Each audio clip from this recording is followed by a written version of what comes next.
pots ready. And I always reuse my pots from year to year, so whole pots are like standard sort of size buckets.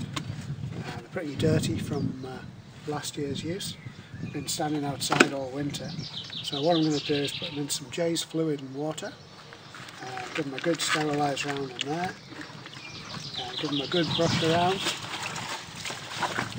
so get all the worst of the soil out of them. Put those to one side just to dry. And just keep on doing that until I've got all this big pile of buckets cleaned up.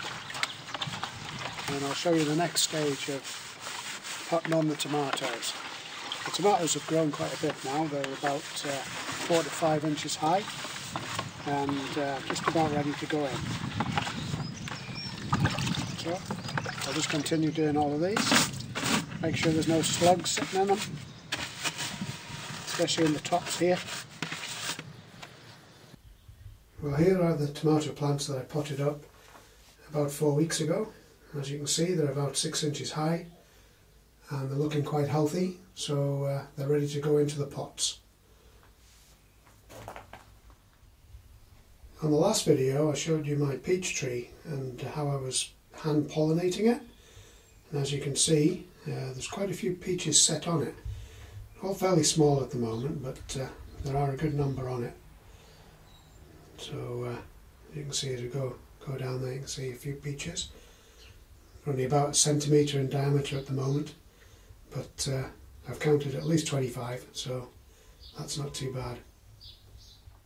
I'm going to move these tomato plants into the other greenhouse for potting on into the big pots.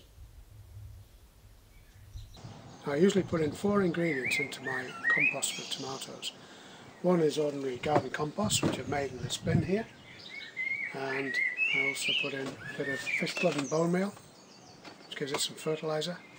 I also put in chicken manure pellets, and I also put in loam, which I'll show you that in a second. I'll start and mix them up out of here. So I'll open the compost bin up.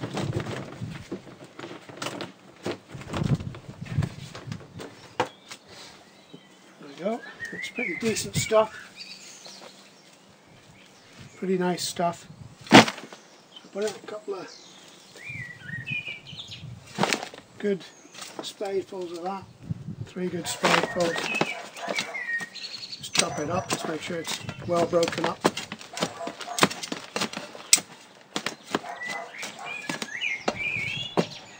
At the same time as I'm doing that, I'll put in a bit of the bone meal. Again, it's just a sprinkling of bone meal, not too much. And then a good scoopful, good sort of half scoopful to that amount of compost. All that in. And then I'll show you the loam. I'm just going to put in a couple of spadefuls of the loam. This is essentially just soil. It's soil and grass, which is from grass cuttings, grass edges rather, that I stacked up in a pile last year, and it breaks down over the winter and with a bit of chopping.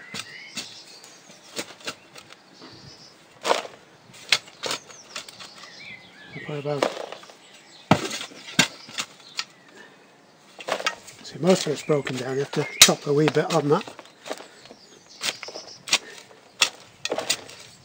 and then mix it all up together. And that should give me a decent all-round sort of compost for putting the tomatoes in. So it's not pure compost, and that's 4 of the ingredients in. Next ingredient in the greenhouse. Right, so I've got my compost mixture here in the bucket, and it's looking pretty good stuff to me. So that's just mixed up soil, garden compost, bone meal and some chicken manure. So I'm just going to use one of these. It's a standard sort of 10 litre bucket, the holes drilled in it. These tend to be pretty good, you can use them year after year. It's been rinsed, it's been washed with J's fluid and rinsed. So I'm just going to put in plenty of this in the bottom. No need for any crocks. the bottom of the pot, as long as you pay attention to the watering. What I do with this is I fill it up to about 3/4 full, maybe that.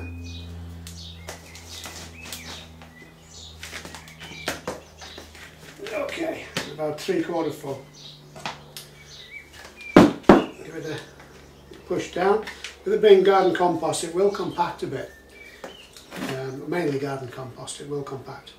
So what I do also, because the garden compost can contain weeds, what I do is I put a layer on top of that of about 3 inches of bought compost. So I use like a traditional potting. This is J. Arthur Bauer's traditional potting, which is quite a good compost. And the 3-inch layer acts as a mulch, and it just stops any weeds from coming through.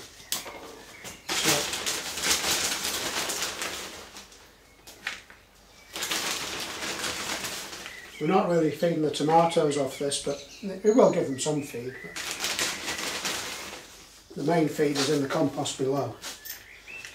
So I want to get it sort of levelled out.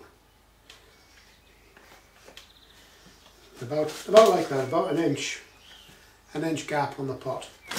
Now I'm going to take one of my tomatoes, but this is a Shirley, and you can see that I've actually got roots growing out of the bottom there. So that's just about the right time to pot on, really. If you want really early tomatoes, you can wait, leave them in these 3-inch pots until the first flowers actually appear and open. And that can give you a little bit extra earliness on the tomatoes appearing for ripeness. But to be honest with you, it only makes a couple of weeks difference, so I don't bother too much. I just put them in now and get them growing. So just get a tap on there, put in my marker into the pot there. So here we've got a good root growth. That's ideal. All I'm going to do is just make a little hole here. Make it deeper than the pot that it came out of. The tomatoes don't mind having their stalks buried. I'll put it in maybe about 2 inches deeper than where it was in before. And then just put that, compress it round a wee bit. Not too heavy, just enough. And then top it up with some more of the bought compost this time.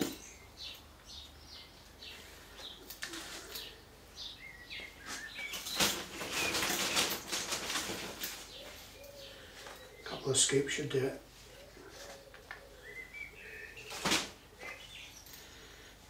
Okay, that's that tomato done as far as I'm concerned. So just another 20 odd to do.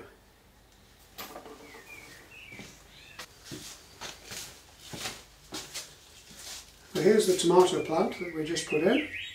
So what I'm going to use now to support it is a good old cane.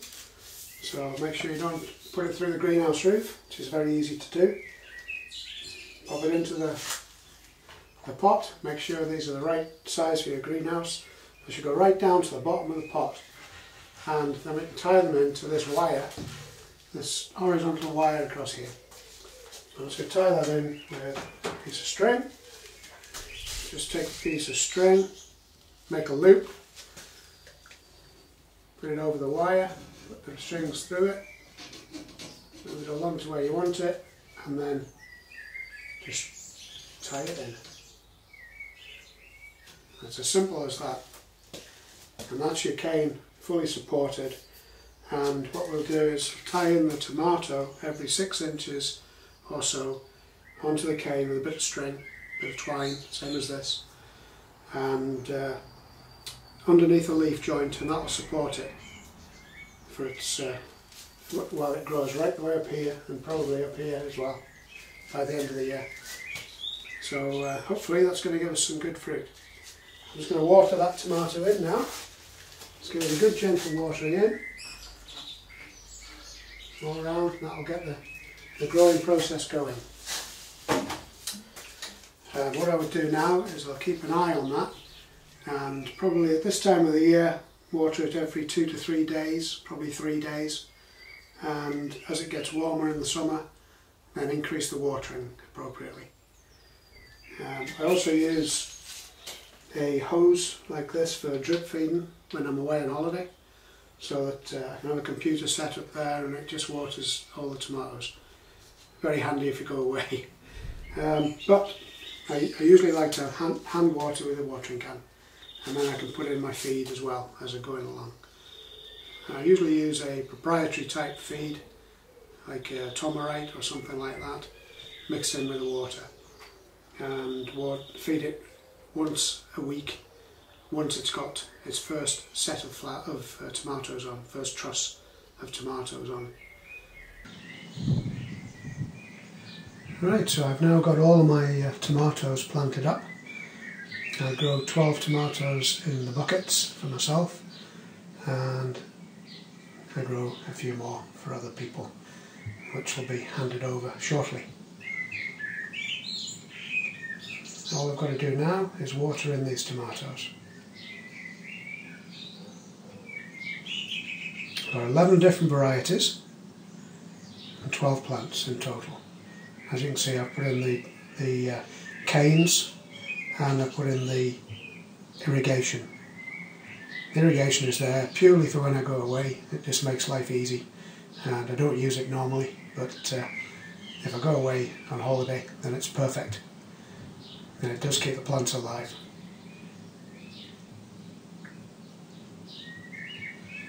And they're all tied in at the top, all the canes tied into a horizontal wire, as you can see there.